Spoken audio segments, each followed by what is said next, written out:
Hello everyone, কেমন আছো তোমরা? তো কাল তো দিওয়ালি, সেজন্যই আজকে পরে নিয়েছি মেহেন্দি। আর জানো তো এই মেহেন্দিটা কিন্তু পরিয়েছে আমার হাজব্যান্ড। তো খুব সুন্দর বানিয়েছে, অনেক দিন পরে বেশ ভালো লাগলো। তারপর আমি ঘুমিয়ে গেছিলাম, আমার হাজব্যান্ড আমাকে ডাক দিয়ে বলে চলো চলো ফ্রেঞ্চ ফ্রাইজ খাবে। বলছি ফ্রেঞ্চ ফ্রাইজ? তারপরে বললো কি দেখো আমি বানিয়েছি। তো এই যে এই ফ্রেঞ্চ ফ্রাইজগুলো কালকে যেই আমাদের এয়ার ফ্রায়ারটা নেওয়া হয়েছে, ওই এয়ার ফ্রায়ারটাতে ফার্স্ট ও ট্রাই করলো।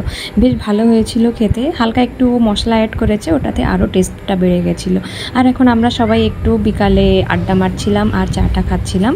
আর এই যে ওর বাবা চিনির জন্য বানিয়েছে, এটাই কিন্তু মশলাটা অ্যাড করিনি।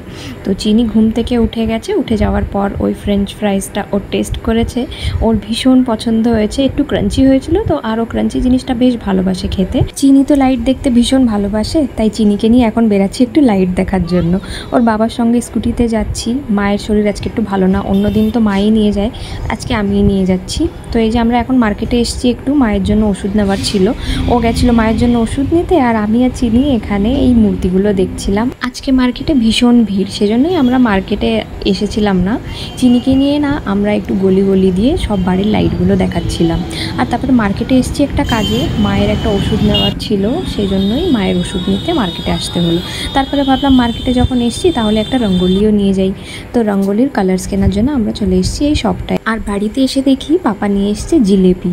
বাহ কি মজা, এত ভালো লাগে না এই জিলেপিটা খেতে। তো এই ভিডিওটা তোমাদের কেমন লেগেছে অবশ্যই জানিও। টাটা।